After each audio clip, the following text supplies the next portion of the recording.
다윗이 사울에게 말하기를 마치매 요나단의 마음이 다윗의 마음과 하나가 되어 요나단이 그를 자기 생명같이 사랑하니라. 그날에 사울은 다윗을 머무르게 하고 그의 아버지의 집으로 다시 돌아가기를 허락하지 아니하였고, 요나단은 다윗을 자기 생명같이 사랑하여 더불어 언약을 맺었으며, 요나단이 자기가 입었던 겉옷을 벗어 다윗에게 주었고 자기의 군복과 칼과 활과 띠도 그리하였더라. 다윗은 사울이 보내는 곳마다 가서 지혜롭게 행하매 사울이 그를 군대의 장으로 삼았더니 온 백성이 합당히 여겼고 사울의 신하들도 합당히 여겼더라. 할렐루야. 날마다 우리를 새롭고 성실한 사랑으로 사랑하시는 주님의 이름을 찬양합니다. 그리고 놀라우신 하나님 앞에 우리 감사와 찬양과 영광의 큰 박수 올려드리겠습니다. 우리 인생의 새봄을 허락하신 주님, 아름다우신 주님, 날마다 우리를 사랑하시는 창조주신 주님의 이름을 찬양합니다. 할렐루야. 네, 오늘 하나님의 특별한 은혜 가운데 우리 한몸 이룬 포드의 성도들 바라보시면서요, 또 이 시간 영상으로 함께 예배하는 우리 글로벌 포드 식구들에게도 우리 한번 따뜻한 사랑과 격려와 축복의 박수를 서로에게 나누도록 하겠습니다. 주님의 특별한 은혜가 있기를 축복합니다. 할렐루야. 할렐루야. 사랑하는 여러분, 성령 충만하십시오. 말씀 충만하십시오. 오늘은 특별히 이 포드의 영적인 절기라고 할 수 있는 리아 위크 주일입니다. 사랑이 전부다라는 Love is All의 초성을 따서요, 리아라고 이름하는데요. 특별히 올해에는 Time to Love, 지금은 사랑할 시간이라는 주제로 함께하고 있습니다. 정말 이 사랑을 우리 인생의 가장 큰 기회로 여기고 이 기회를 놓치지 않고 우리가 주님 앞에서 정말 사랑의 세부대가 되는 거룩한 은혜가 있게 되기를 주님의 이름으로 축원합니다. 우리 옆에 분 한번 이렇게 바라보시면서 더욱 사랑하겠습니다, 이렇게 한번 축복해 주시겠어요? 주님 더 사랑하는 은혜가 있기를 축복합니다. 할렐루야. 네, 오늘 하나님께서 또 저와 여러분 가운데 이 새 사랑의 기름을 충만히 부어주시는 귀한 은혜가 있게 되기를 주님의 이름으로 축복합니다. 프랭크 스톡턴의 The Lady or the Tiger라는 1884년작 단편 소설이 있습니다. 이 내용은 이러한데요. 옛날에 아주 매우 엉뚱하고 고집센 왕이 살았어요. 원하는 것이는 무엇이든지 행동에 옮겨야 이 직성이 풀리는 그는 죄인에게 굉장히 독특한 방식으로 형벌을 내리기를 즐겼는데요. 가령 죄인을 군중이 모인 경기장으로 끌어내서요, 이렇게 맞은편에 두 개의 문 가운데 하나를 선택하게 하는 그런 형벌을 내렸습니다. 한쪽 문 뒤에는 오랫동안 굶주린 호랑이가 있어서 그 문을 여는 즉시 호랑이 먹이가 되었어요. 그러나 또 한쪽에 다른 문을 열게 되면 아리따운 여인이 걸어 나와서요, 죄수는 졸지에 사람들의 축복 속에 그녀와 결혼식을 치르게 됩니다. 그런데 이 왕에게는 공주가 하나 있었는데요. 공주는 이 왕의 노예와 이 몰래 사랑을 나누게 되었고, 이 사실을 알게 된 왕은 경노해서 그 노예를 잡아 옥에 가두고는요, 온 나라 안에서 가장 사나운 호랑이와 또 가장 아름다운 미녀를 데리고 오게 합니다. 노예가 죽든지 결혼을 하든지 공주에게서 떼어버릴 수 있기 때문이었어요.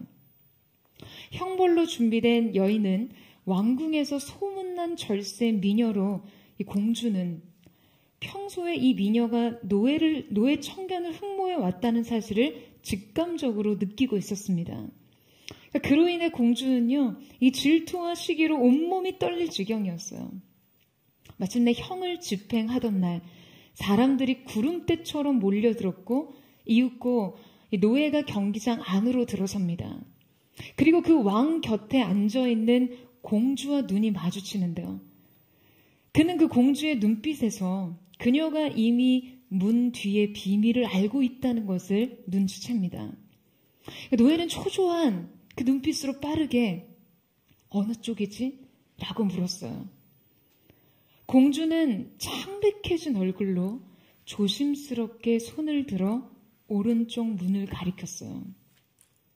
이 노예 청년은 사랑하는 공주의 행동에 확신에 찬 걸음으로 경기장을 가로질러 문 앞으로 갑니다. 사람들은 모두 숨죽였고 마침내 문이 열렸어요. 여러분, 여인일까요? 호랑일까요? 이 이야기는요, 여기서 끝이 납니다. 아쉬워하지 마시고 여러분 한번 생각해 보세요. 여러분이 공주였다면 어떤 결정을 내리시겠어요? 여러분 평생 사랑이 이루어지지 못하더라도 그 사랑하는 사람을 살려서 사람들의 환호 속에 그를 다른 사람에게로 보낼 것인가? 아멘. 아니면 그를 소유하지 못하는 사랑과 그 불같은 질투 대신에 죽음을 통한 작별을 선택할 것인가? 여러분, 이 작품은요, 인간의 본성과 사랑에 대해 질문을 던지는 작품으로 평가받는데요. 그러니까 이 결정이 자신 스스로가 어떤 사람인지를 알게 해준다라는 그런 것이에요. 저희 조카들이 유일하게 좋아하는 대중 가수가 있는데 이 악동 뮤지션이라는 가수예요. 어느 날 그 가수의 노랫말을 가지고 온 가족이 너무 진지하게 묵상을 하고 있는 거예요. 사랑 노래 제목을 어떻게 이렇게 잘 지을 수 있냐며 칭찬을 하고 있는데요. 그 노래 제목이 어떻게 이별까지 사랑하겠어. 널 사랑하는 거지. 라는 노래였습니다. 그러니까 내가 너를 사랑하는 거죠. 어떻게 이별까지 사랑하느냐라는 말은 굉장히 날카로운 접근이에요. 정말 사랑한다면 어떻게 이별까지를 받아들일 수 있겠냐라는 말이죠. 사랑과 이별이 도저히 양립할 수 없는 것이기 때문에요. 그러니까 사랑은 그 본질 자체로 이별을 수용할 수 없기 때문입니다. 여러분, 사랑과 이별이 양립할 수 없듯이 사랑에는 도저히 양립할 수 없는 것들이 있습니다. 그런데 우리는 이 도저히 양립할 수 없는 것들을 함께 끌어안으며 사랑하면서 사랑 때문에 상처받고 사랑 때문에 아파합니다. 이것이 우리 인생의 치명적인 난제예요. 오늘 우리가 함께 살펴볼 인물은 결코 양립 불가능한 것들 사이에서 사랑을 선택한 사람이었습니다. 그가 선택한 결정이 그의 사랑이 어떠한지를 말해주고 있어요. 여러분, 성경에 등장하는 아름다운 사랑을 꼽자면 언제나 제 마음 깊은 곳을 울리는 한 사람이 있습니다. 바로 오늘 말씀의 주인공인 요나단이에요. 오늘 함께 요나단의 사랑을 조명해 보면서 우리 안에 회복되어야 할 사랑의 원형과 본질을 깨우기를 소망합니다. 가장 먼저 요나단의 사랑에서 우리가 주목해봐야 할 첫 번째 특징은 바로 어떻게 미워하지 않을 수 있겠어 입니다. 오늘 보면 1절 말씀을 같이 한번 읽어보도록 하겠습니다. 시작. 다윗이 사울에게 말하기를 마침에 요나단의 마음이 다윗의 마음과 하나가 되어 요나단이 그를 자기 생명같이 사랑하니라. 여러분, 오늘 본문은 다윗이 블레셋과의 전투에서 장수 골리앗을 무찌른 후에 사울 왕 앞에 선 장면입니다. 그러니까 바로 그때 요나단의 마음은요, 그냥 한순간에 다윗을 향한 사랑에 사로잡힙니다. 사무엘상 13장에 보면 요나단은 온 백성에게 인정과 사랑을 받던 매우 용맹스러운 용사였습니다. 그는 나약하고 유약해서 그냥 그저 다윗을 지지해주고 자신은 사람들에게 주목받지 않는 삶을 살고자 했던 소심하거나 지나치게 내성적이거나 은둔형 인물이 아니었어요. 그는 이미 명실공히 다음 왕이 계승자였고 이스라엘 최고의 전사였습니다. 요나단이 처음 성경에 등장한 장면에서요, 그는 사울의 군대에 군사 1000명을 이끌고 게바의 블레셋 전사들을 공격합니다. 그러니까 이 사건은 결정적으로 블레셋의 겁에 질려 있었던 이스라엘 군사들에게 어떤 새로운 전환을 안겨줬어요. 14장 6절 말씀을 보면 그가 이러한 언급을 합니다. 요나단이 자기의 무기 든 소년에게 이르되 우리가 이 헬레 받지 않는 자들에게로 건너가자. 여호와께서 우리를 위하여 일하실까 하노라. 여호와의 구원은 사람이 많고 적음에 달리지 아니하였느니라 라고 이야기합니다. 여러분, 이 말 어디서 많이 들어본 말입니다. 어디서 들어본 것 같으세요? 바로 훗날 다윗의 고백과 너무나 흡사하죠. 다윗이 골리앗 앞에서 한 그의 고백과 너무나 흡사해요. 그는 하나님에 대한 특심의 믿음을 소유한 탁월한 용사였습니다. 그러니까 요나단은 아버지인 사울왕에 이어 이스라엘의 왕위 계승을 하기에는요, 굉장히 출중한 대상이었어요. 그런데 어느 날 이스라엘의 결정적 위기 상황에서 다윗이라는 한 소년이 등장합니다. 그러니까 이 소년은 국가적인 그 초위기의 상황을 탁월한 믿음과 용맹함으로 그냥 하루아침에 단판을 치웠어요. 그는 당시 이스라엘이 블레셋으로 인한 두려움을 느꼈던 만큼 숭배를 받습니다. 백성들이 사울왕의 지도력의 부재를 느꼈던 만큼 그에게 열광했어요. 따라서 상식적으로 요나단은요, 지금 이 다윗의 존재감이 너무나 거북할 수밖에 없어요. 그 다윗의 출현만으로 그의 미래는 위협을 받게 되니까요. 여러분, 요나단은 다윗이 미워야 마땅합니다. 다윗은 요나단의 인생을 그냥 망치러 온 사람이었기 때문이에요. 하루아침에 다윗은 요나단에 있어서 왕위 계승을 위협하는 그냥 가장 결정적인 인물이 되었어요. 우리는 이 다윗을 사랑하는 요나단에게 이렇게 물어야 마땅합니다. 어떻게 사랑할 수가 있어? 혹은 어떻게 미워하지 않을 수가 있어? 라고 말이에요. 하지만 성경은 요나단이 다윗의 마음과 하나가 되어 지금 그를 자기의 생명과 같이 사랑했다라고 기록하고 있어요. 여러분, 이 사랑은 매우 이해할 수 없는 사랑이었습니다. 요나단은 다윗에 대한 당연한 질투와 당연한 미움, 당연한 저기까지도 모두 무너뜨리는 사랑을 했어요. 여러분, 요나단의 아버지 사울왕은요, 사울이 죽인 자는 천천히요, 다윗이 죽인 자는 만만이라는 그 여인들의 노랫소리에 완전히 무너졌던 사람이었습니다. 그는 이 노랫말로 인해 질투심에 완전히 눈이 멀었어요. 여러분, 질투라는 감정은요, 우리의 마음에 불을 지릅니다. 남기는 것 하나 없이 전소시켜요. 그러니까 이 사울은 이 질투의 최대 희생자였어요. 하지만 여러분 생각해 보세요. 사울이 고작 이 한마디 말에 자기 마음의 전부를 내어주었다면 요나단은요, 이보다 더 충분한 이유가 있었을 거예요. 여러분, 다윗의 진짜 라이벌이 누구였습니까? 여러분, 사울 왕이에요? 아니에요. 다윗의 진짜 라이벌은요, 사울이 아니라 요나단이었습니다. 사울에 이어 차기 왕이 될 사람이 요나단이었으니까요. 그러니까 사울과 다윗이 아니라 실제 경쟁 관계는요, 요나단과 다윗이었어요.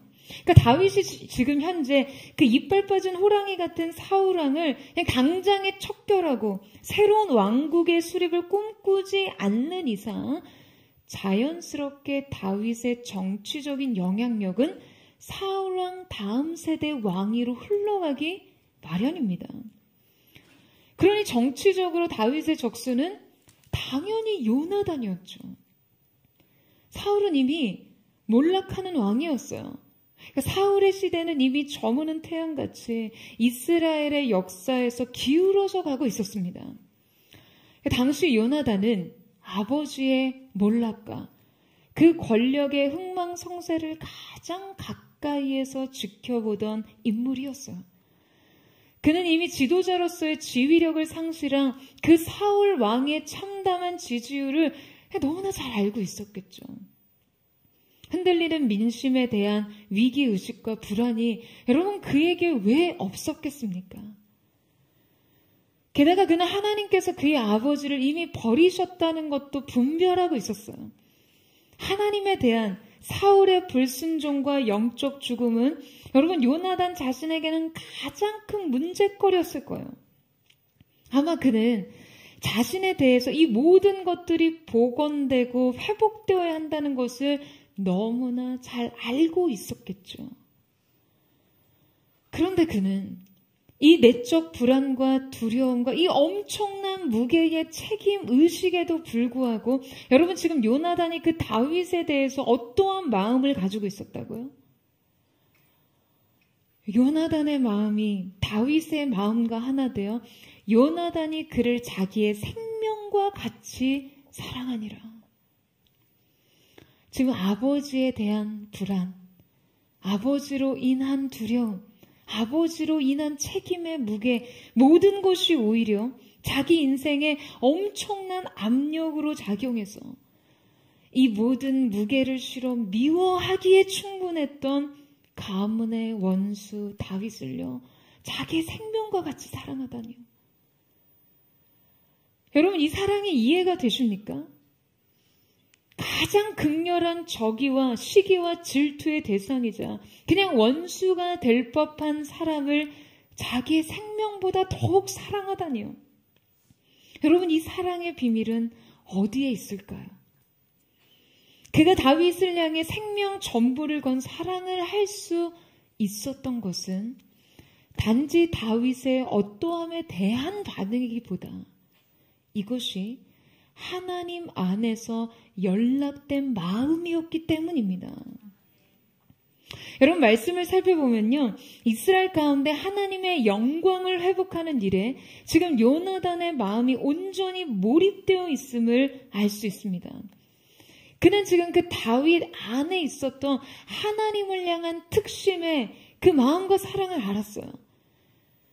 그는 하나님께서 이스라엘의 구원과 축복을 위해 예정하신 이스라엘의 진정한 왕이라는 사실을 인정했습니다.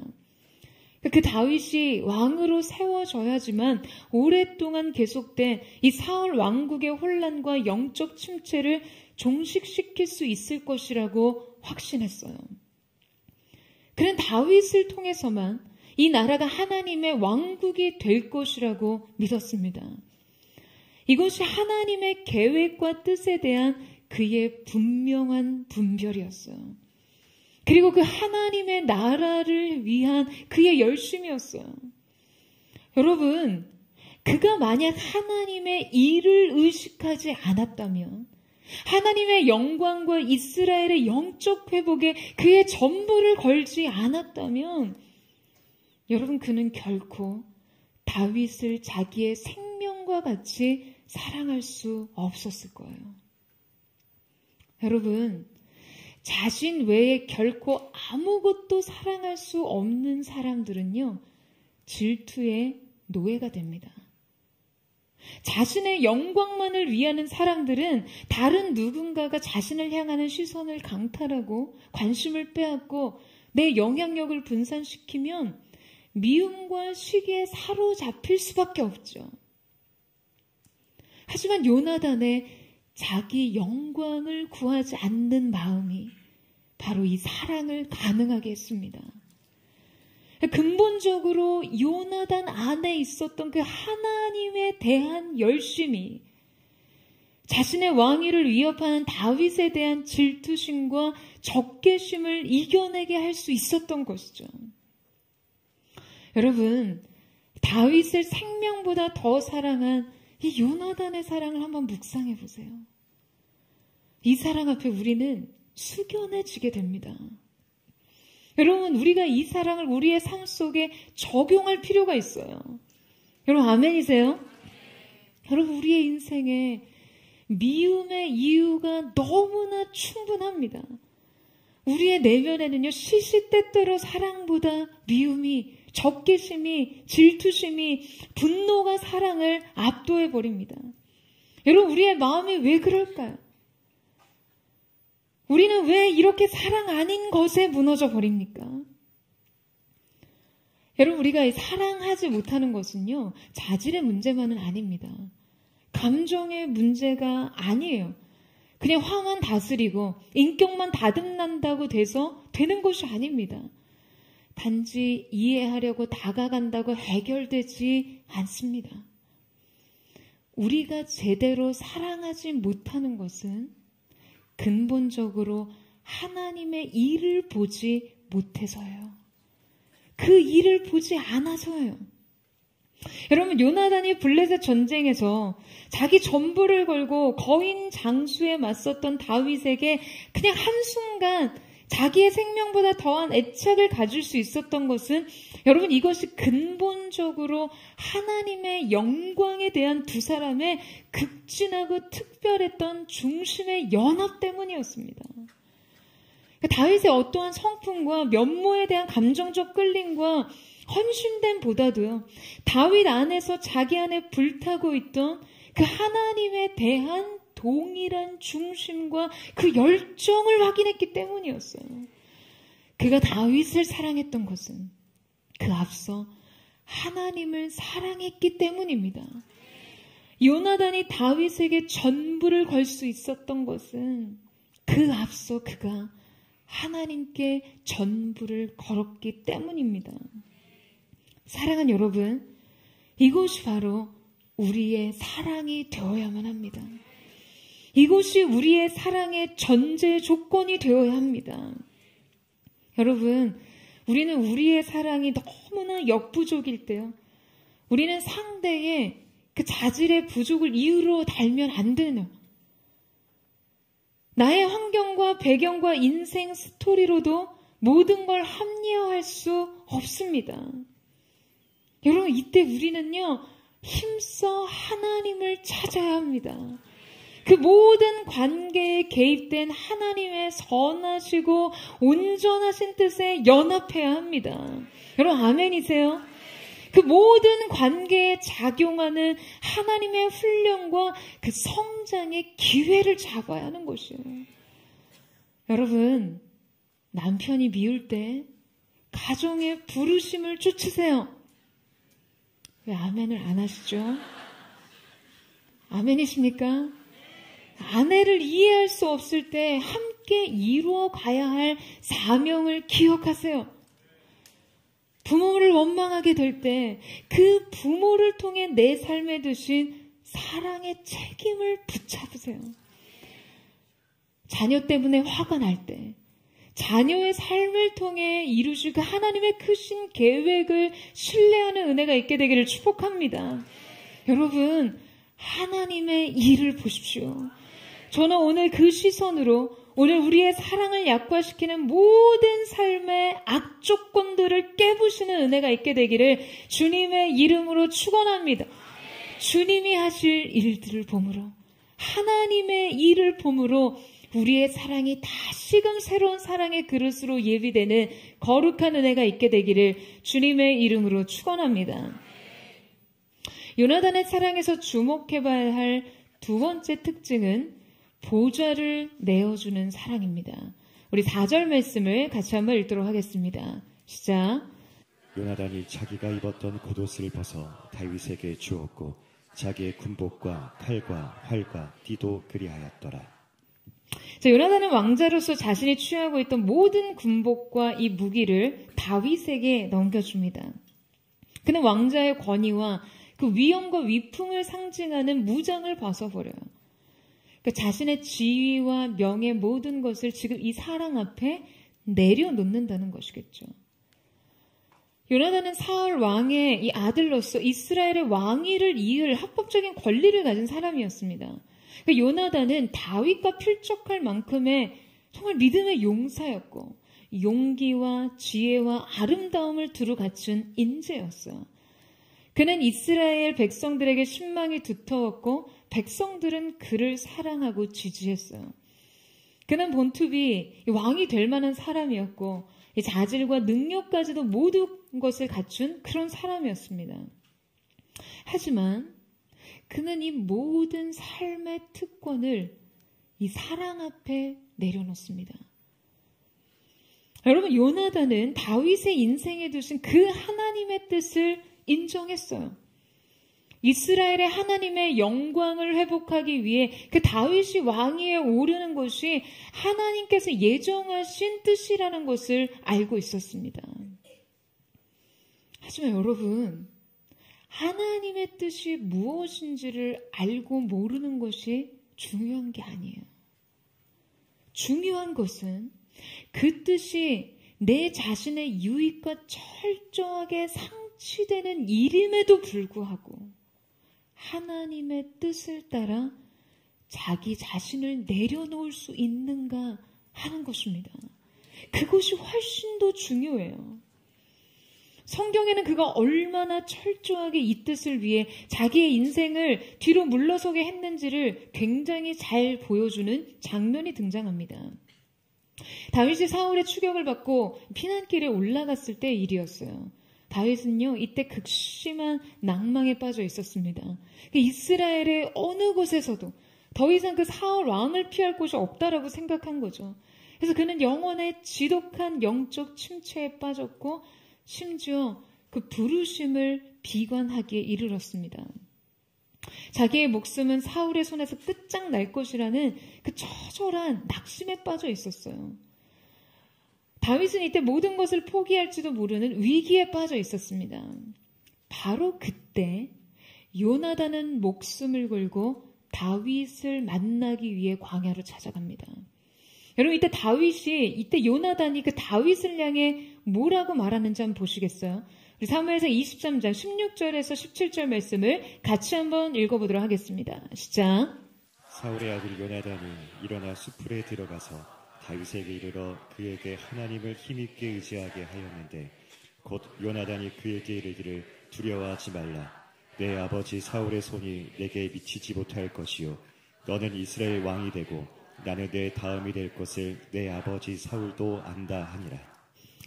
여러분, 만약에 다윗이 여기에서 멈췄다면 세상적인 관점으로는요, 요나단은 다윗을 더 사랑할 수 있었을 거라고 생각해요. 다윗이 더 이상 자신의 적수가 될 일이 없었을 테니까요. 그의 미래는 위태롭지 않을 수 있었겠죠. 그는 이스라엘의 1인자가 될 수 있었을 거예요. 하지만 요나단은 모든 위험을 무릅쓰고 다윗을 찾아가 그가 자신의 인생을 딛고 자신의 보좌를 취하게 하기 위해 그를 일으켜 세웁니다. 다윗의 인생이 자기 머리를 밝게 하기 위해 그에게 힘을 굳게 해줘요. 그리고 요나단은 다윗이 보좌에 앉기 위해 자신은 배후로 물러서는 것을 주저하지 않습니다. 여러분, 우리는 이 사랑의 능력을 소유해야 합니다. 여러분, 이 사실을 사모하세요? 여러분, 문제는요, 아무도 이 사랑을 자신의 것으로 받아들이고 싶어 하지 않는다는 것에 있다는 거죠. 여러분, 솔직히 어느 누가 이런 사랑을 하고 싶겠어요? 어느 누구도 사랑한다는 이유로 자신의 보좌를 내어주고 싶어 하진 않습니다. 어쩌면 오늘 설교를 통해 요나단은 아마도 여러분 삶에서 가장 거부하고 싶은 인물이 될지도 몰라요. 하지만 여러분, 우리는 인정해야 합니다. 우리가 자신의 왕관을 내어주려고 하지 않기 때문에 우리의 사랑은요, 너무나 많이 아프고 갈등합니다. 여러분, 원래 사랑이란 이렇게 자신의 존재를 낮춤으로써 완성되는 것이에요. 예수님께서는 우리를 위해 하늘 보좌를 포기하고 인간의 살과 피를 취하셨습니다.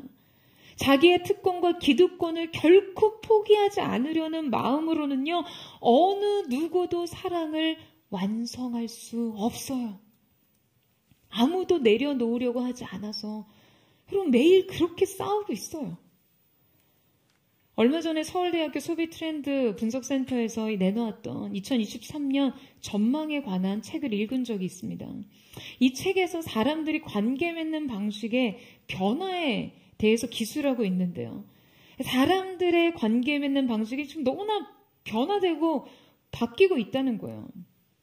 여러분, 지금은요, 자만추가 안 되는 시대라고 이야기합니다. 그럼 자만추가 뭔지 아세요? 자연스러운 만남을 추구하는 것 말이에요. 자만추 대신 입만추만 가능하다고 해요. 인위적인 만남 말이죠. 그러니까 이제는 그냥 관계조차도 정확한 목적과 목표를 가지고 접근해야 합니다. 그 투철한 목표 의식 속에서 상대를 바라보고 접근하고 접촉하고 그 다음 상대의 이용 가치에 따라 자신이 어떤 것을 얻을 수 있을지를 철저하게 계산한 후에 각자의 관계적 범주에 포함시킬지 말지를 결정한다는 거예요. 이것이 바로 인덱스 관계 방식이라고 해요. 관계를 필요에 따라, 목적에 따라 카테고리화하는 것이죠. 여러분, 이런 관계를 통해서 인간이 과연 어떠한 삶을 살 수 있을까요? 저는 이 새로운 양상의 관계 방식을 이렇게 읽어 내려가면서요, 솔직히 마음이 너무 답답하더라고요. 마음이 어려웠어요. 이 시대 속에서, 이 세대를 향해서 내가 과연 어떤 목회를 할 수 있을지 좀 암담한 마음도 들었고요. 우리가 복음을 통해 만나는 불특정 다수의 사람들과 접촉하면서 그들의 어떤 필요에 초점을 맞춰 다가가야 할지 고민하게 되었습니다. 무엇보다도 이런 관계 방식이 익숙하고 당연한 것이 되어버린 이 세대에게 하늘 보좌를 버리시고 이 땅에 오신 그 예수님의 사랑에 대해서 과연 어떻게 이해시킬 수 있을까 하는 그런 고민이 생기더라고요. 여러분, 요나단은 다윗을 향해 그 어떠한 목적도 없이 자기 사랑을 내어주었습니다. 그러나 그의 아버지 사울은 달랐어요. 사울은 한때 다윗이 그의 병든 영혼에 안정과 치유를 가져다 주었을 때 그를 왕궁으로 불러들였습니다. 전쟁에서 승리하면 그에게 자기 딸 공주를 내어주겠다고 약속하기도 했어요. 하지만 곧 다윗의 영향력과 지도력이 자신에게 위협이 된다고 판단하자 급기야는 그를 죽이기로 작정합니다. 사무엘상 18장에서 20장까지 사울은 무려 6번이나 걸쳐 다윗을 죽이고자 했어요. 3번은 창을 내리고자 죽이려 했고 2번은 유도 살인을 시도했고 1번은 암살을 시도합니다. 이용 가치가 없을 뿐더러 자기 가치를 위협하는 대상은 그냥 이렇게 죽여도 된다는 것이 사울의 사고방식이었어요. 그리고 어쩌면 이것이 세상의 방식이죠. 이용 가치가 없으면 철저하게 등 돌리고 목적에 부합하지 않는 사람은 관계의 영역에도 끼어들지 못하게 하고 때로는 자신을 방해하는 존재는 그냥 가차없이 지우거나 없애려고 하는 사람들 말이에요. 여러분, 이것이 이 시대 사울의 왕국입니다. 여러분, 그런데요, 이 관계 방식은 가정이라는 축소판에서 여실히 드러납니다. 부부가요, 서로에게 상대의 도움과 헌신을 끊임없이 강요하고 요구하고요. 그 부모는 자녀에게 그냥 부모의 욕망 그대로를 실현시키기 위해서 혈안이 되어 있어요. 자녀는 부모를 향해 더 이상 내 인생에 도움이 되지 않는다고, 더 이상 이용 가치가 없다는 이유로 이제 그만 내 삶에서 물러서 주기를 기대합니다. 여러분, 우리 가정 또한 사울의 왕국이 되어버렸어요. 너무나 마음이 아픈 현실입니다. 오늘 이 시대에 가장 필요한 사랑은 요나단이 가르쳐주고 있어요.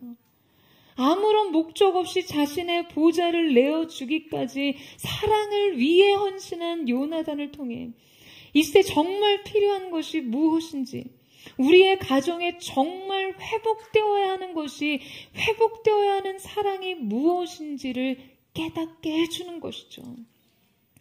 사랑하는 여러분, 여러분의 보좌를 내려놓으세요. 여러분의 왕관을 내려놓으십시오. 우리 주님께서 우리에게 그러하셨듯이 그리스도의 작은 모형이었던 요나단이 그러했듯이 여러분 우리는 우리의 영혼에 우리의 가정 가운데 이 세상의 중심에 이 사랑의 회복을 열망해야 합니다. 여러분 아멘이세요?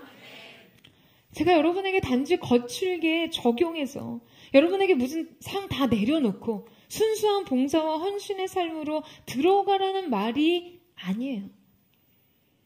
그 내면의 개똥 같은 자존심, 그냥 그 고집스러운 자아, 남보다 나를 더 늘 귀하게 여기는 마음, 그냥 내가 1인자와 주인공이 되지 않으면 파괴적이어지는 욕구, 내 아픔만 정당하고 상대의 상황과 마음 따위는 눈에 보이지도 않는 행동, 나를 이해시키기 위해서 상대를 희생시키는 태도, 내가 존중받기 위해서는 상대가 비판받아야 한다는 생각.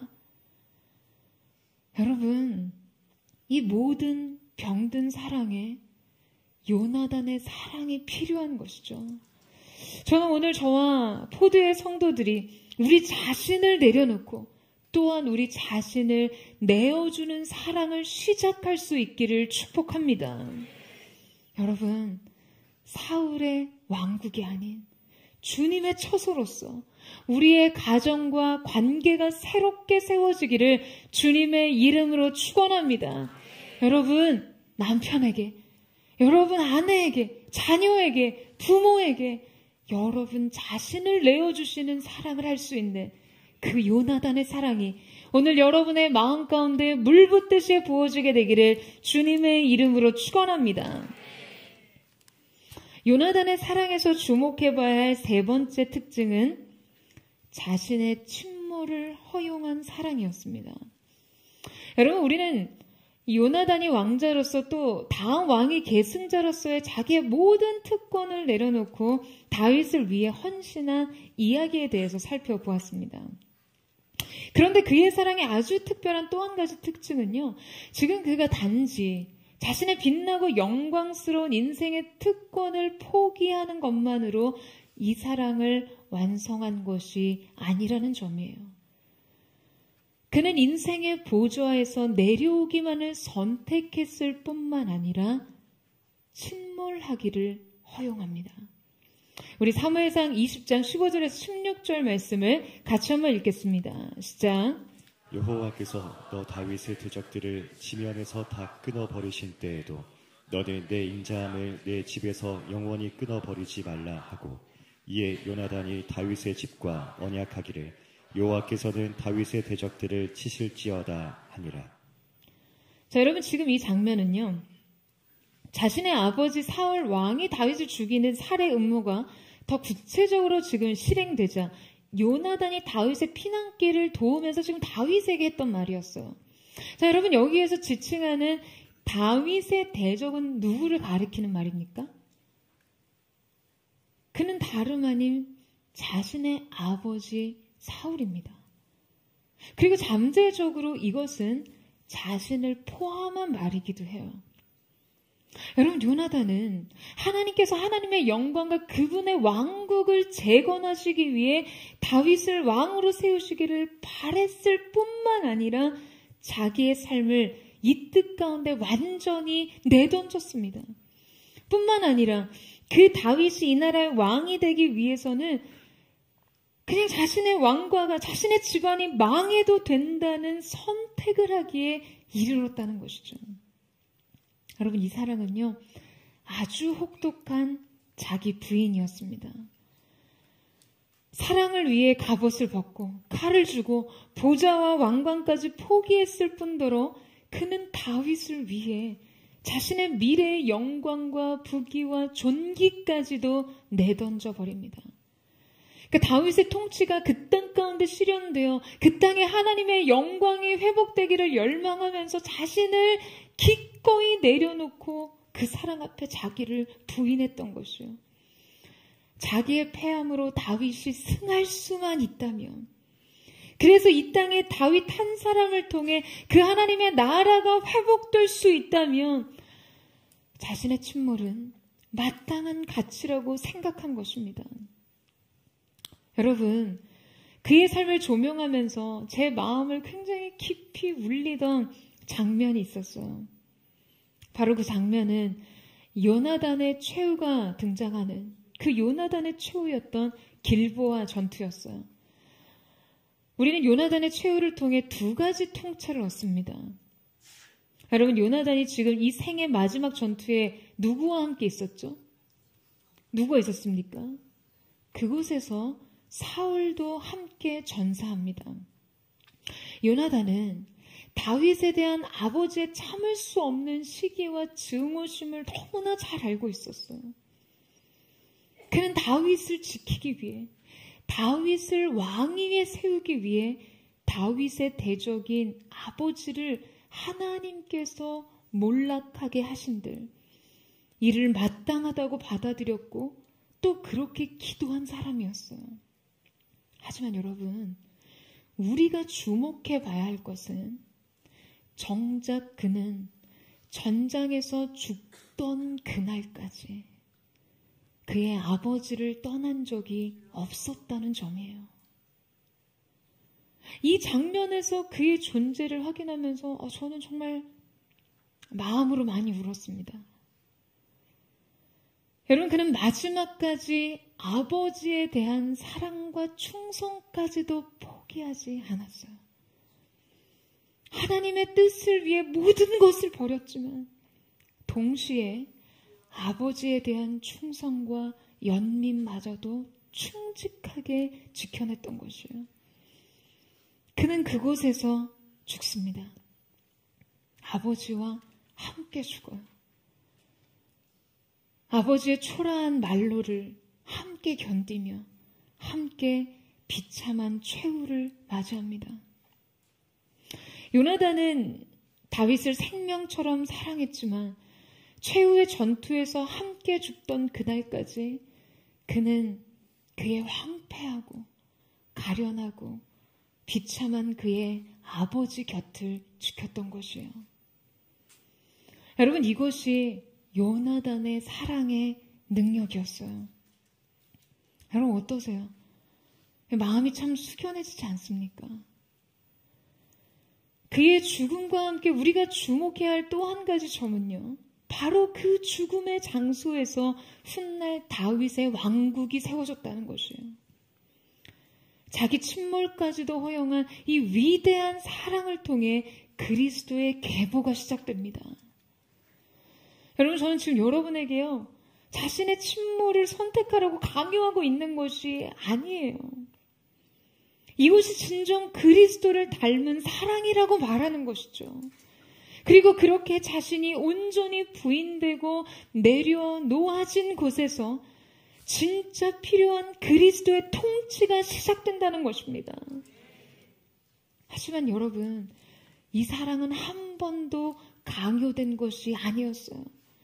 이것은 순전히 요나단의 자발적인 사랑이었어요. 그냥 이렇게 사랑하는 것이 그에게 숙명이었고 부르심이었기 때문에 그는 이 길을 갈 때 분명 주님과 동행했고 그 동행이 충분한 평안과 힘을 주었기 때문에 후회 없이 이 사랑을 선택했을 거예요. 그는 이 길을 결코 떠나지 않았습니다. 얼마 전에 나는 매일 엄마와 밥 먹는다 라는 이 60대 요리 블로거의 인터뷰를 본 적이 있습니다. 이 책은 94세 치매 어머니를 모시고 사는 60대 남성이요, 그 어머니를 위해서 딱 100가지 새로운 요리를 하자라고 했던 결심이 508개의 그 요리로 이어지자 이 밥상 일기를 책으로 엮어낸 것입니다. 밤 11시, 새벽 2시, 5시 시도 때도 없이 그냥 일어나서 괴성을 지르고요. 밥상을 불러대는 노모의 그 노골적이고 원색적인 시위에도 불구하고 그냥 인정사정 없이 수라상을 대접해야 합니다. 때로는 이 시위가 똥칠까지 이어지기도 하는데 어느 날은 이 두부 음식을 차려드리니 이 어머니가 늙은 아들에게 호통을 치며 한마디 합니다. 이 문디 자식, 애미에게 두부를 주고 있어. 니나 처먹어. 이 어머니는 어찌나 예민하고 까칠한지 늙은 아이들이 그냥 조금이라도 지치고 짜증난 기색만 보여도 금세 한 소리를 한다고요. 너가 마음으로 죽어라 하면 더 안 죽을 거라고요. 표면적으로는 때로 웃기고 파란만장하지만 실제 이 동거는 그냥 고통과 소진 속에서 절규하는 삶이었어요. 이 삶을 그는 9년째 지속하고 있다고 했습니다. 그런 그에게 인터뷰어가 이렇게 질문합니다. 본능과 추억만 남은 어머니를 끝까지 모시게 하는 진짜 힘은 무엇이냐는 거예요. 그러자 그가 이렇게 대답합니다.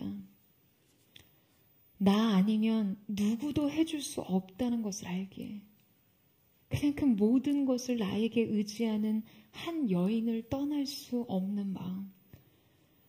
에스겔에 보면 이런 구절이 있어요. 너는 피투성이라도 살라. 그냥 다 놓고 싶은 마음과 해내고 싶은 마음이 갈등하다가도 결국은 사랑과 책임의 마음이 이겨요. 라고 그가 대답했습니다. 여러분, 저는 이것을 사명이라고 읽고 싶었습니다. 사랑과 책임의 마음, 이것이 사명이죠. 여러분, 사랑이 사명이라는 말은요, 생각보다 그렇게 달콤한 말이 아닙니다. 이러한 책임은요, 어떻게든 도피하고 싶은 것이에요. 이것은 로맨스 소설 같은 것이 아니거든요. 뭐 치열한 성장 소설 정도면 모를까요? 사랑을 사명으로 지키는 사람들의 무게는요, 여러분 그 무게를 접은 사람만이 압니다. 우리 주님의 무게는 십자가였어요. 하지만 중요한 것은 이 사명의 결론은 언제나 최후 승리라는 것이에요. 여러분 아멘이세요? 여러분 반드시 최후 승리입니다. 사랑을 선택한 이상, 사랑을 포기하지 않는 이상 인생은 백전백승입니다. 믿음, 소망, 사랑, 그 중에 제일이 사랑이기 때문에 그래요. 여러분, 저는 어떠한 순간에도 여러분이 사랑을 선택하는 자들이 되기를 주님의 이름으로 축복합니다. 이 사랑의 책임을 뒤로 할 수 없어서, 이 사랑의 무게를 누구에게 미룰 수 없어서 자신이 기꺼이 지고자 하는 자들을 통해 우리 주님께서 영광을 받으시고 그 자기 부인과 죽음의 현장에서 위대한 계보가, 그 위대한 왕의 계보가 시작될 줄로 믿습니다. 여러분 아멘이세요? 저는 오늘 저와 여러분의 인생 속에 이 사랑과 사명이 하나 되는 거룩한 은혜, 그 모든 것 중에 가장 제일인 사랑이 여러분의 인생 가운데 세워지게 되기를 주님의 이름으로 축원합니다. 마지막으로 이 사랑은 끝내 언약을 이루는 사랑이었습니다. 요나단은 자신의 가문 전부가 이 다윗을 원수처럼 증오하며 대적시하는 환경 가운데에서도 꿋꿋이 이 언약을 지킵니다. 그는 사울의 궁정에서도 이 언약을 지켜냈고 사울 왕의 존전 앞에서도 이 언약을 이행합니다. 여러분, 우리도 사울의 궁정 안에서 살죠. 이 세상은 사울의 궁정 같습니다. 사랑의 언약을 지키기 힘든 환경, 결혼 생활, 부모와의 관계, 자녀 양육, 직장 문화, 사회 관계, 세속적인 세계 안에서 우리는 이 사랑의 언약을 지키며 살아야 하는 사람들입니다. 여러분의 삶 가운데 사랑 때문에 일희일비하시는 분들, 그냥 사랑 때문에 아픔을 느끼고 사랑 때문에 상처받는 분들, 중요한 것은 지금 여러분이 느끼고 생각하는 그 무엇이 아닌 여러분이 힘써 이 언약을 받아들이고 있느냐, 이것에 있다는 것이에요. 여러분의 결혼 생활이 생각만큼 로맨스가 아니고 실망과 배신과 그냥 그 근본부터 다른 차이와 첨예한 갈등이 있는 사울의 왕국 같은 곳이라면요, 사랑하는 여러분, 요나단 같은 사랑으로 다시 한번 시작하셔야 합니다. 솔루션은 이 사랑 안에 있어요. 여러분의 원 과정과 관계가요, 원망과 쓴뿌리가 화살처럼 날아드는 전쟁터 같은 곳이라면요, 그곳에서도 요나단 같은 사랑으로 여러분 견디고 버티세요. 하나님께서는 사울의 왕궁에서조차 그 언약을 철저하게 지키는 요나단을 통해 그리스도의 약속을 성취하셨습니다. 우리가 이 사랑의 약속을 지켜낼 때 하나님께서는 우리를 통해 하나님의 완전한 계획을 이루시는 것이죠. 여러분, 오늘은 포드의 이 가정의 달을 기념하여 모인 예배입니다. 올해 우리는 Time to Love라는 주제로 이 시간을 조명하고 있어요. 여러분, 우리는 모두가 기피하고 싶은 이 사랑을 특권으로 알고 자기의 삶을 던진 한 사람에 대해 살펴봤습니다. 사랑을 특권으로 아는 이 마음. 그래서 그 사랑이 찾아오는 시간을 기회로 여기는 마음. 여러분, 이 마음이 우리에게도 필요합니다. 여러분, 매주 우리가 함께 드리는 이 예배도 기회입니다. 하나님께서 우리 가운데 주신 사랑의 기회예요. 주님을 뜨겁게 사랑할 수 있는 기회. 지금 여러분 곁에서 여러분과 눈 마주치고선 그 모든 관계와의 시간도 기회입니다. 우리의 인생이 유한한 만큼 그들과 맞잡은 손도, 함께 짊어진 인생의 무게도, 부둥켜 안고 뚫고 가야 할 고난의 시간과 행복한 동행도 여러분 모두 사랑의 특권이고 기회인 줄로 믿습니다. 사랑하는 여러분, 이 기회를 붙잡으세요.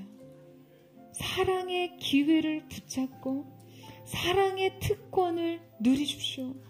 저는 오늘 이 예배를 통해서 하나님께서 오늘 우리 가운데 허락하신 이 시간을 통해 우리의 사랑의 근본이 회복되어지는 은혜가 있기를 주님의 이름으로 축원합니다.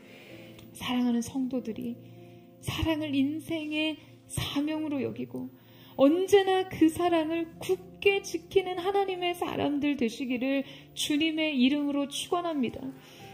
여러분의 삶의 가정과 삶의 현장이 사울의 왕국과 같을지라도 너는 피투성이라도 살라.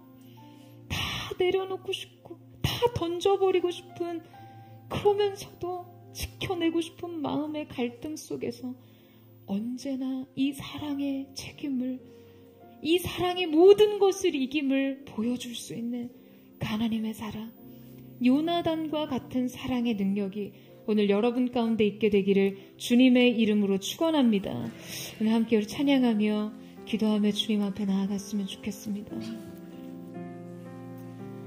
사랑하는 주님, 오늘 이 시간 우리가 사울의 궁전과 같은 우리의 삶의 한복판에 서 있습니다. 사랑을 노래하기보다는 서로에 대한 책임과 헌신을 강요하는, 하나님의 사랑이 무엇인지를 배울 수 없는 때로 상처난 어그러진 가정의 현장 속에서 우리는 진정한 사랑이 무엇인지를 배우고 경험하고 깨닫지 못한 채 그렇게 망가지고 얼룩지고 비틀어진 사랑으로 우리 자신을 그리고 타인을 바라봤던 우리의 아픈 마음을 주님 앞에 내려놓습니다.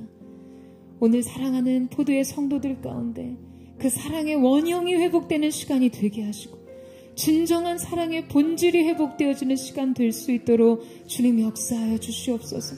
성령께서 임재하셔서 오늘 우리 가운데 시작되는 새로운 사랑의 기쁨의 노래가 주님을 향해 들려주는 거룩한 은혜가 있게 하여 주시옵소서.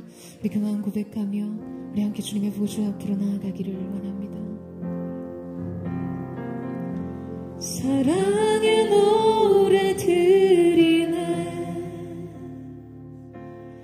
나의 구주 예수님께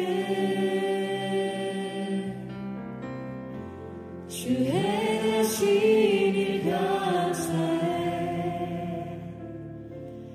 사랑하는 귀하신 예수 주님께서 나를 부르셨네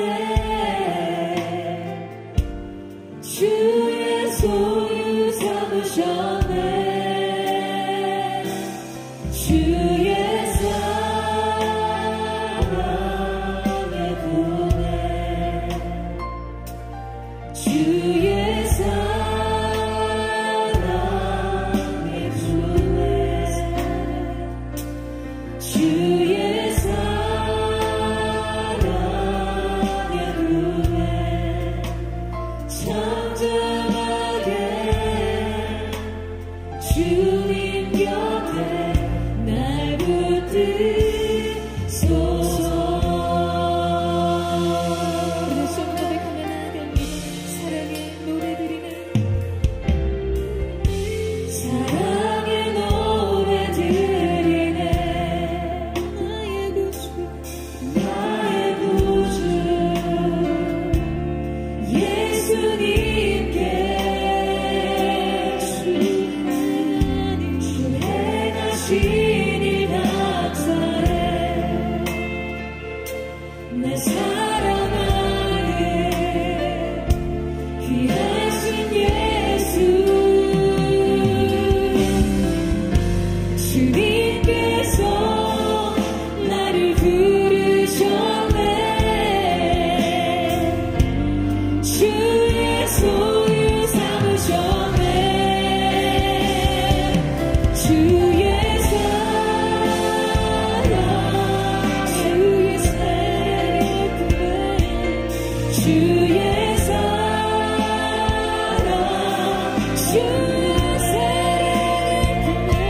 주의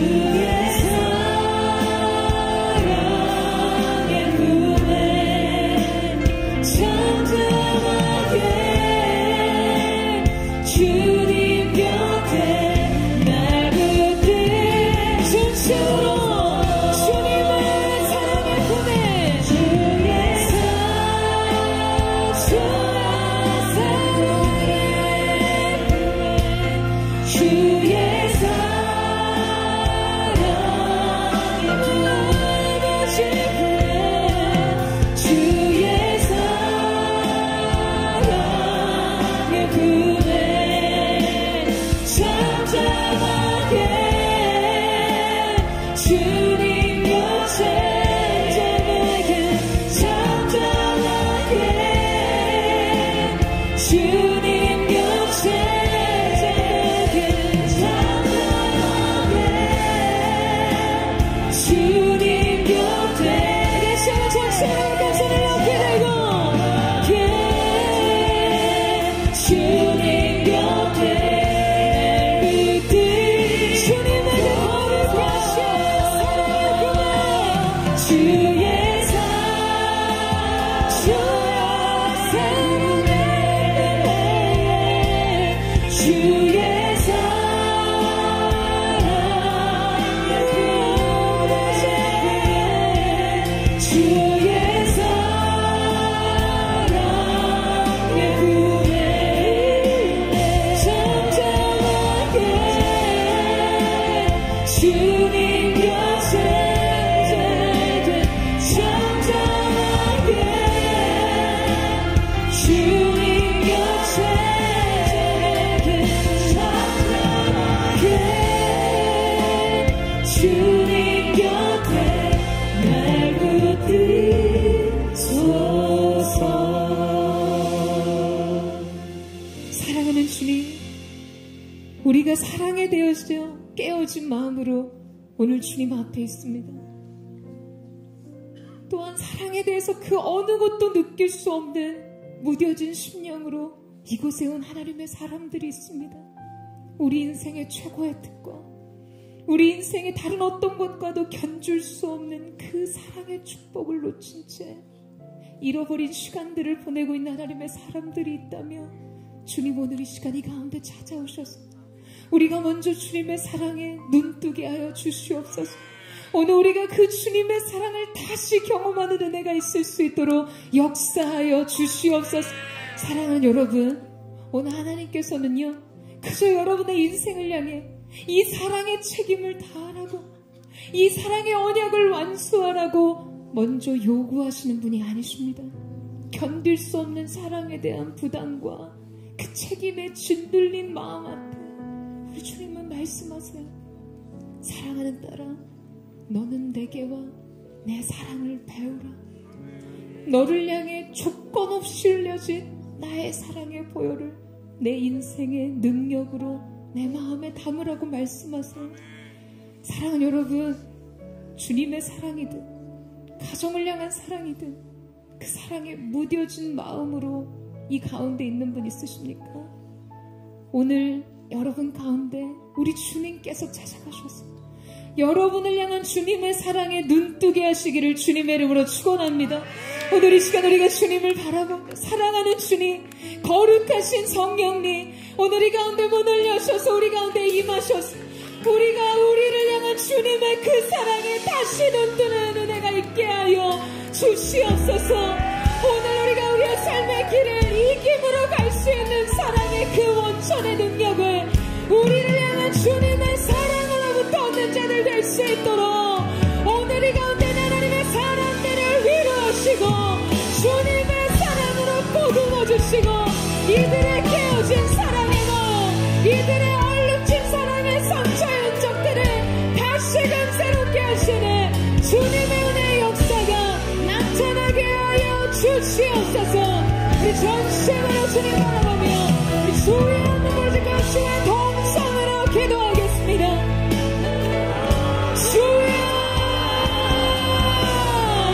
사랑하는 주님, 오늘 이 시간 우리가 깨어진 사울의 왕궁에서 주님 사랑보다는 쫓겨와 원망과 시비로 가득 차 우리의 인생의 사울의 왕궁에서도 변함없는 신실한 사랑을 드릴 수 있는 그 영혼의 요나단을 서기를 원하니 그 요나단의 심령 속에 넘쳤던 그가 경험했던 하나님의 사랑과 그 마음 속에 넘쳤던 하나님을 향한 열심이 그 인생의 가라앉힌 모든 인생의 참견들 함께 깨어진 한편들 이 하나님의 모든 사랑을 넘어서는 힘과 능력이 되게 하여 주시옵소서.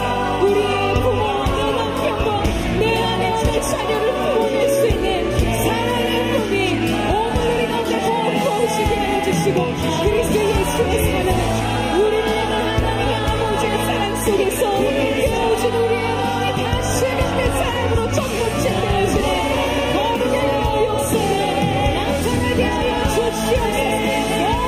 무뎌진 가슴을 다시 한번 사랑하고 그 사랑으로 넘치는 그 사랑으로 뜨거워진 가슴 주님의 사랑으로 뜨거워지는 오늘 이 시간 우리 가운데 있기를 원하노라.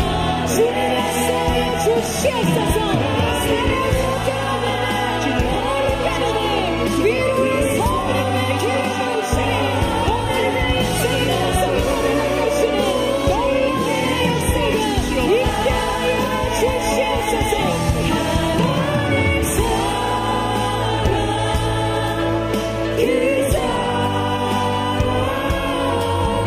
나 자유케 하는 사랑.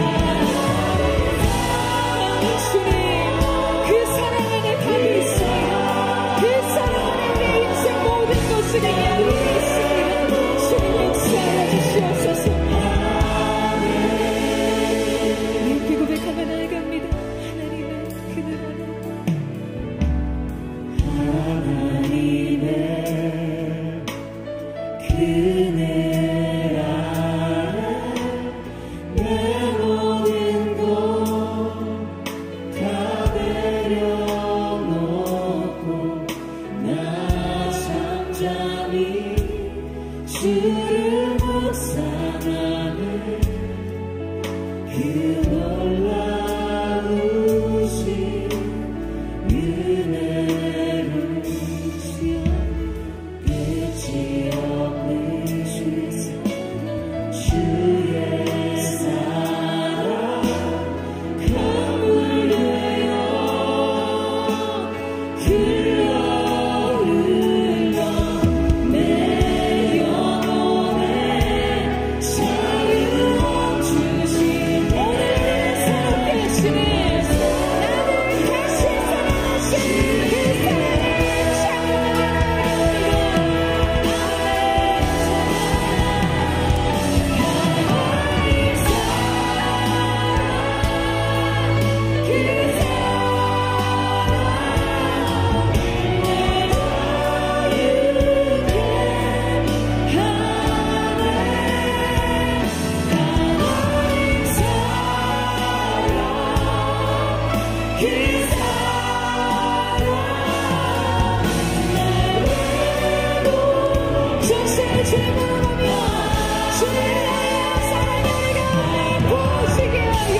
사랑하는 여러분, 오늘 하나님께서 우리에게 허락하신 이 사랑이 여러분 인생 최고의 특권임을 믿으십니까?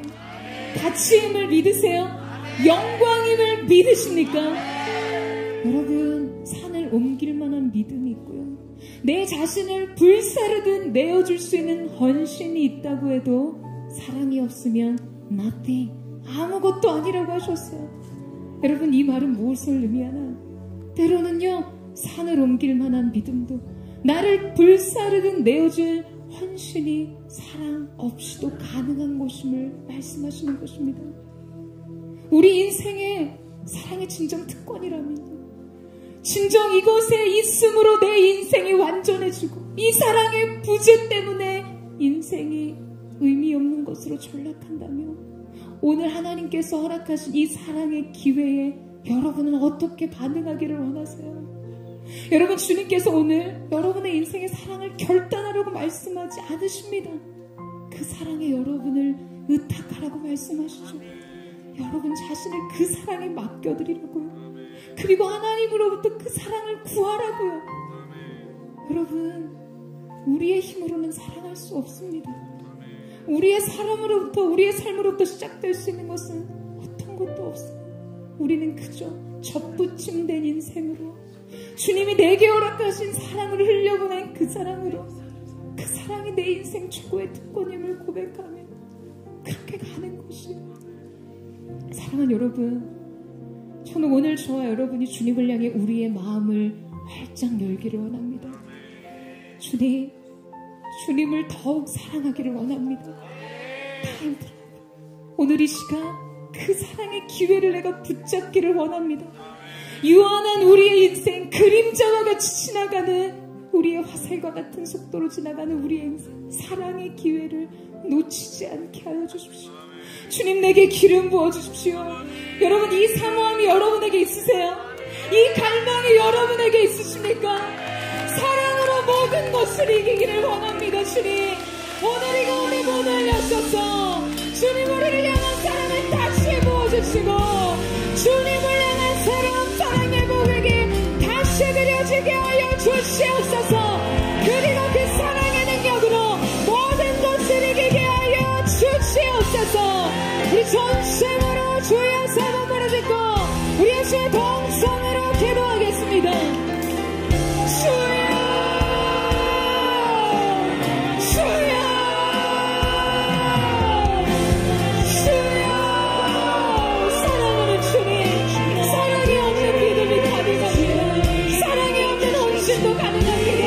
우리의 가정, 우리의 예배, 주님을 향한 우리의 마음 안에 이 사랑의 정신이 오늘도 사랑으로 불타오르기를 원합니다. 이 사랑의 중심 없이는 한 번도 먹기를 원치 않는 그 예배자로서의 중심이 오늘 우리 가운데 있기를 원합니다. 불타오르는 삶의 고백이 더 무너지게 하여 주십시오. 주님을 향해 불타는 마음, 주님의 사랑을 향한 우리의 사랑의 반응이 오늘 살아있는 생생한 주님의 도저히 다시 주 앞에 고백되어지는 모르사는 역사가 나타나게 하여 주시옵소서. 식어진 마음, 무뎌진 마음에 새로운 사랑의 기름 부으시니 부어지게 하여 주시옵소서. 주님, 오늘 인생의 파도값을 결정하는 날이 되게 하여 주시고, 주님, 오늘 이 시간 우리가 주님 앞에 드리는 새마음, 그저 주님 앞에 나의 사랑을 의탁하는 그 믿음까지 주 앞에 드릴 수 있는 그 하나님의 사랑을 드리는 주님 역사하여 주시옵소서. 기름 부어 주옵소서. 그 마음을 주 앞에 드리는 마음입니다. 주님을 더욱 알기 원해. 주님께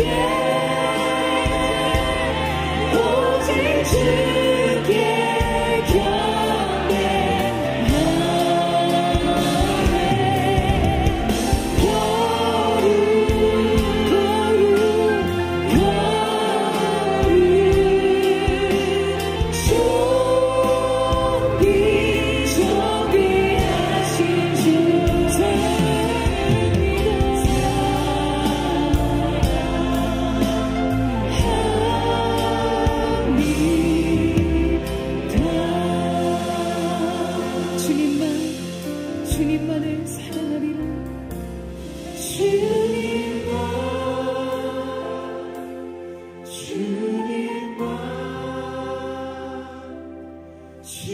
주님만 사랑하리.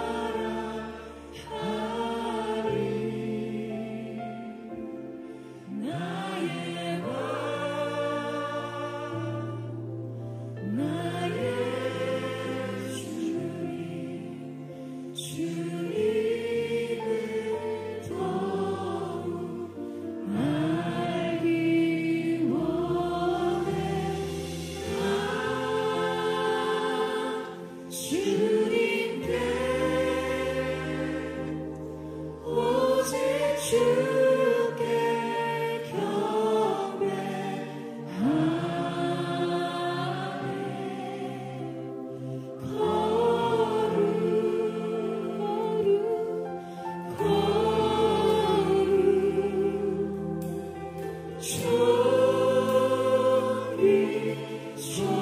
존귀하신 주 사랑합니다.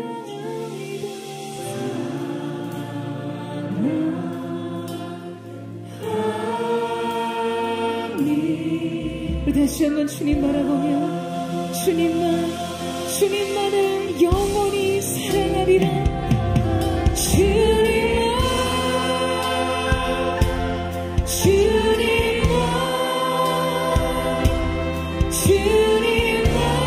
사랑하리.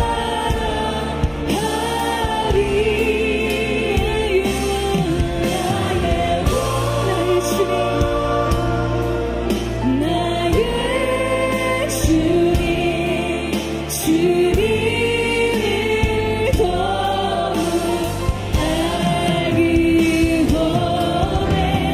나 주님께 오직 주께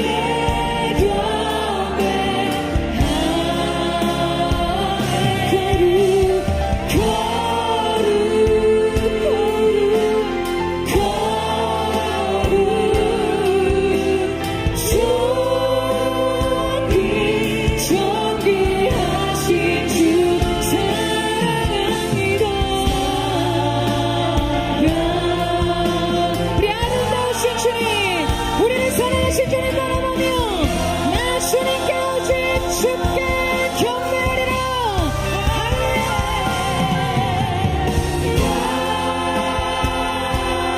주님께 오직 주께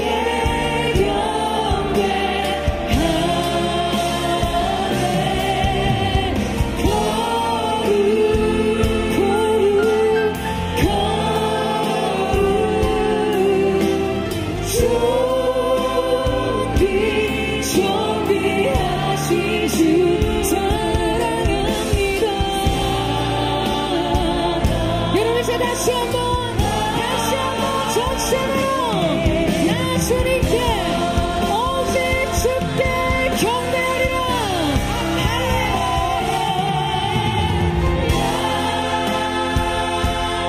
주님께 오직 주께 경배. 주님 앞에 타오르는 사랑의 불되게 하여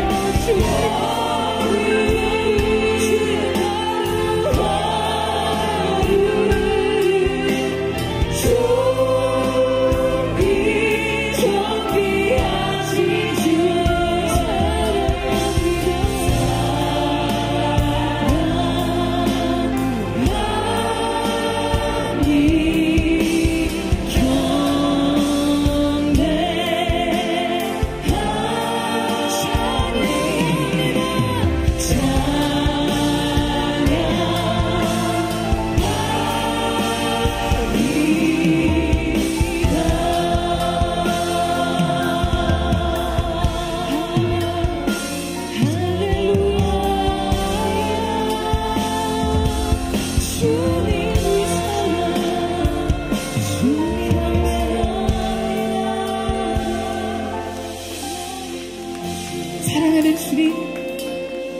사랑하는 주님, 오늘 저와 부두의 성도들이 이 시대에 요나단과 같기를 원합니다. 내게 유익한 것이 아니라면 내 이용 가치에 따라 내 인생의 목표와 목적에 따라 사는 사랑이 무가치한 이 사울의 왕국과 같은 이 세상 한복판에서 주님의 처소로서의 마음을 품은 한 사람으로, 그리고 이 시대와 세상 가운데 그 사랑을 보여줄 수 있는 한 사람으로 서기를 원하오니 주님 역사하여 주시옵소서. 오늘 이 사랑을 결단하기보다 주님 더 사랑하기 원하는 그 마음을 주님 앞에 드리며, 주님, 우리가 주님 앞에 주님의 처소 되기를 원합니다. 주님의 영광을 보고자 하는 이 열망 때문에 우리를 위해 하나님과 동등됨을 취하지 않고 이 땅에 오신 그리스도의 견성과 같이 주님의 사랑을 닮은 사랑을 구하는 그 거룩한 갈망이 오늘 우리에게 있게 하여 주시옵소서. 주님, 오늘 이 시간 우리의 가정이 다시금 주님의 처소로 회복되게 하여 주시옵소서. 깨어진 관계마다 주님의 사랑의 회복의 능력이 흘러가게 하여 주시옵소서. 너는 피투성이가 되도록 살라.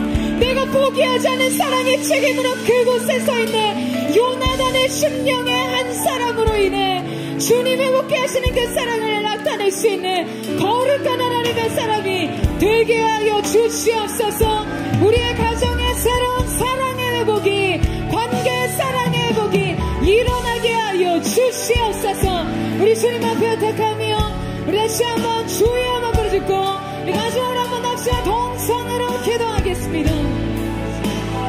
주여, 사랑하는 주님, 오늘 이 시간 우리가 주님 앞에 우리의 삶을 주님 거하시는 삶의 처소로 거룩한 주님의 성전으로 우리의 삶을 드리며 나아가기를 원하오니 주여 역사하여 주시옵소서. 한 사람의 인생 가운데 주님의 하시는 하나 나타나게 하여 주시고, 주님, 우리가 우리 자신을 내어주는 사랑으로 우리를 기꺼이 주님 앞에 드리는 사랑으로 주님을 향한 열심과 주님을 향한 사랑의 갈망으로 우리가 사명과 사랑의 하나님 그 자리를 주님 앞에 온전히 지켜나가는 사람 될 수 있도록 주님 역사하시고 함께하여 주시옵소서. 사랑의 강물과 같이 사랑의 새해가 되게 하여 주셔서 각 사람의 인생에 깨어진 흔적이 그 사랑의 은혜로 접붙일 것 되게 하시고, 그 하나님의 놀라우신 은혜에 다시금 주님의 처소로서 우리의 인생이 이 시대가 세워질 수 있도록 역사하여 주시옵소서. 그 요나단의 사랑을 그 시대의 한 사람으로 주어를 드리고를 꿈꾸는 하나님의 사랑을 통해 여전히 주님의 사랑이 살게 계속될 수 있도록 주님 함께하여 주시옵소서.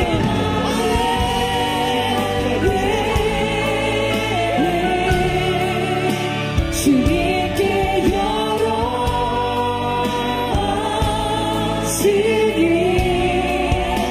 주여 내게 오셔서 내 맘에 거하여 주옵소서.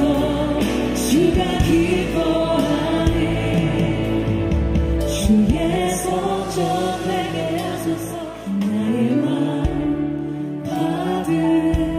받으소서. 주님 오셔서 주님의 처소 삼으소서. 나의 전부이신 나의 전부이신 주여 내 맘을 받아주소서. 다시 한번 고백합니다. 나의 마음 받으소서. 나의 마음 받으소서. 주님 오셔서 주님의 처소 삼으소서. 나의 전부이신 주여 내 맘을 받아주소서.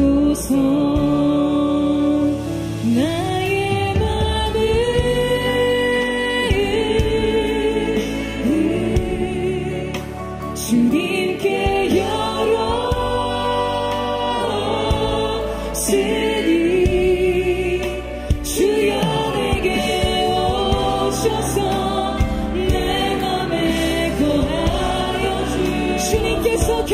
주님의 거룩한 성전 되게 하여 주시옵소서.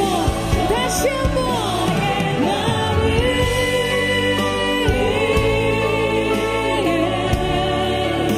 주님께 열었으니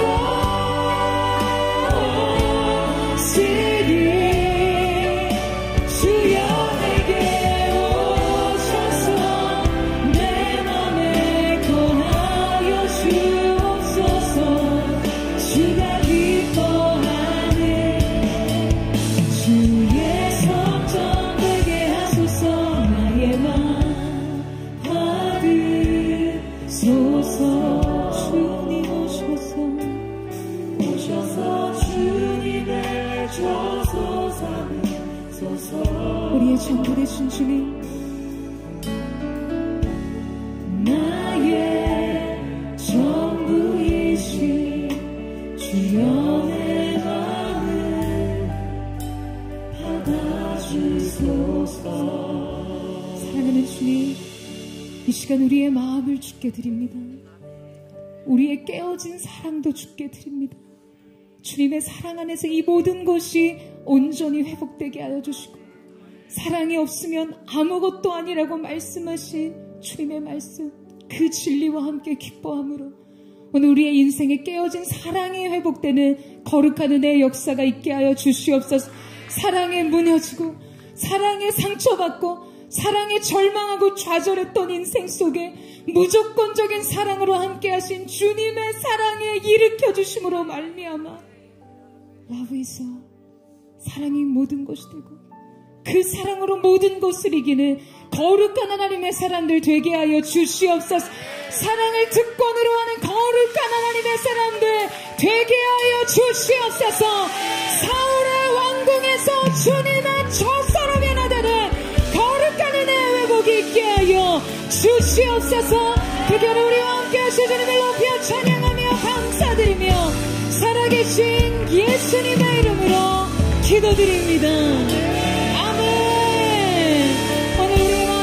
주님 앞에, 우리 사랑의 번쩍 되신 주님 앞에 우리 감사와 찬양과 영광의 큰 박수 올려드리겠습니다. 아름다우신 주님의 이름을 찬양합니다. 주님 홀로 영광과 찬양을 받아 주시옵소서.